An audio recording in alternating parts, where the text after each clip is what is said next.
Thank you very much. I see a number of familiar faces out in the crowd, which is nice, but for those of you who don't know me and aren't familiar with my work, I'm a cartoonist who's probably best known for this book, Two Generals, which we'll call a graphic novel, despite the fact that it's nonfiction and therefore not really a novel of any sort.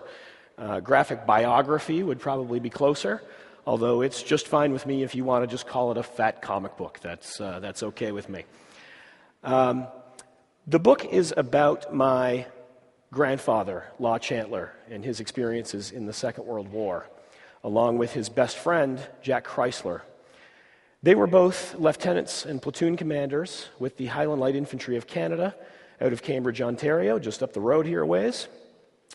And they shipped out in March of 1943 for 14 months of rigorous training before taking part in the invasion of Normandy on D-Day in June 1944. So the book was released just before Remembrance Day, appropriately enough, in 2010. And to a great degree of media attention, which was very flattering, but at times also a bit puzzling too, because even the most enthusiastic coverage would, take the occasional time to, wonder aloud that you could tell such a story in comics form to begin with. This despite the fact that Art Spiegelman had won the Pulitzer Prize for his Holocaust memoir Mouse, the first volume of which came out way back in 1986, and the market benefiting in recent years from a spate of well-regarded historical and or biographical works, such as Persepolis, Allen's War, and the works of Joe Sacco. Now, on the other hand, shortly after the book came out, I'm very proud of the fact that it was adopted into the high school curriculum in many schools here in southwestern Ontario, something I never thought would happen with any of my work. And I had the chance to meet some of the teachers involved with the pilot project, and they were very enthusiastic, but some of them were concerned. You'd think that doing work in comics form would be like shooting fish in a barrel when it comes to communicating to a young audience. But some of the teachers in the pilot project were concerned that the kids wouldn't be able to read it. So you can kind of see the irony that to a certain degree the media is still a little bit self-conscious about comics as kids' stuff when they're reporting on them. Whereas as we in the industry know, actual young people largely abandoned the form a generation ago as comics sort of switch gears to, focus on appealing to more of an adult audience.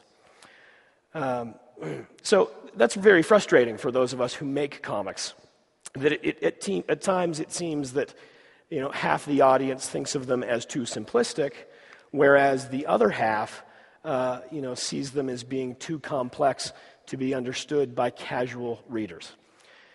It's doubly frustrating because comics used to be so popular and ubiquitous. In the 1930s, it wouldn't have been uncommon if your choice of daily newspaper was based on the fact that one carried Tarzan and the other carried Flash Gordon. And those strips would definitely have been seen as kids' stuff, but they were, well-distributed, well-read, and, those characters became part of the easily identifiable culture of our times, as did the visual language of comics itself. In the intervening decades, censorship, as well as changes in publishing and distribution, caused a, wait for it, disconnect between comics and much of their potential audience. And by the 1980s, comics were largely the domain of specialty publishers serving a market of, a niche market of hobbyist collectors, like our friend here. Now, I make a little bit of fun of these folks, but it would be fair to say that this audience kept comics alive at a time when nobody else was reading them. So To that degree, we should, respect out-of-shape Green Lantern. But this popular, stereotype about people who read comic books does play into, again, this whole notion that, reading comics is something that requires some kind of specialist, fan club, secret handshake kind of knowledge. And it's just not true. A minute ago, I referred to comics as a visual language. And I'll give you an example of what I mean. Often young artists, aspiring artists, will show me their portfolio, and want to get some advice. And, usually it's a portfolio full of superheroes beating each other up. And I will challenge them to draw someone who is sad, not doing anything, just being sad. And inevitably I'll get something like this, which is fine, big close-up of a, sad face. But, is it really making, and we're all trained to think this way, right? From a lifetime of watching Hollywood movies where if you've spent $20 million to get Tom Cruise in your movie, you want to get your money's worth by showing us that it's really him with as many close-ups of Tom Cruise as you possibly can. It's not necessarily making the best use of our visual language. So I will sometimes suggest to our hypothetical young artist, what about something like this, where we've pulled back on the character, we're allowing the body to do some more of the acting rather than the face, and we've put the character off-center in the frame so that, there's a sort of emptiness in the frame that might represent the emptiness that the character is feeling. And we can exaggerate that effect, by just pulling back on the guy even more. And generally, the further we pull back on our guy, the sadder he's going to seem. We can add in an environmental factor, such as rain. Okay, we're getting a little silly now. We're really piling on our guy, but, he's supposed to be sad. Like a film director, we could change to a more subjective view, where we're literally looking down on our guy. But comics can do something that movies can't do, is that we can change the size and shape of the frame. And generally, the larger the panel, the more it's going to resonate psychologically with the reader. And of course, if it's a color book, we can also allow our color palette to be suggestive of the mood of the scene. So again, this is something that's visual and instinctual. I didn't really need to explain this to you, even though I just have. But comics, of course, are not just about single images, no matter how expressive they might be. They're about narrative, which inevitably means putting two images next to each other. There's no better example of that than Scott McCloud's simple classic one from his iconic work, Understanding Comics.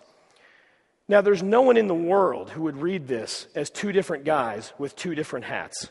Even someone who's never seen comics before would understand that this is one guy removing his hat. And that bit of sort of, instinctive interpretive magic is what makes comics not just heavily illustrated books, but a language of their own. And so this is, sort of how the language works. And, because it is so instinctual and, easily understood, is what makes them so appropriate to approach what might otherwise be really complicated material. Which brings me back to Two Generals. Not long after the book came out, I did a library talk in my hometown of St. Thomas, Ontario. And it was to an audience that was largely made up of senior citizens. Not the audience you would normally expect at all to come hear a talk about comics. But it was, older people who might have remembered my grandfather, remembered the war years, had some kind of connection to it. And I got to tell you, they ate it up. They were totally into it, so attentive. It didn't bother them at all that it was comics that I was talking about. And the reason was because the content was something they could connect with. And so this is something I've always tried to remember throughout my career. My hero, the cartoonist Will Eisner, said that comics were the world's most popular art form. And Scott McCloud, who I mentioned earlier, said that they were the invisible art. They're both right. Because what I've found is that if you give people content they're interested in, the form, or whatever their preconceived notion of it might be, fades away, or at least it should. There's a quote I like by the author Kurt Vonnegut. I was going to display it, but it is that, and Kurt Vonnegut himself was dabbled a little bit with cartooning. And he said, "Pictures are famous for their humanness, not for their pictureness." And this is something I've tried to remember throughout my career. And I've always tried to remember that I don't draw comics. I draw stories. Because when you're reading Two Generals, I don't want you to think about this, or this, and certainly not this. I want you to be thinking about this. Thank you very much, everybody.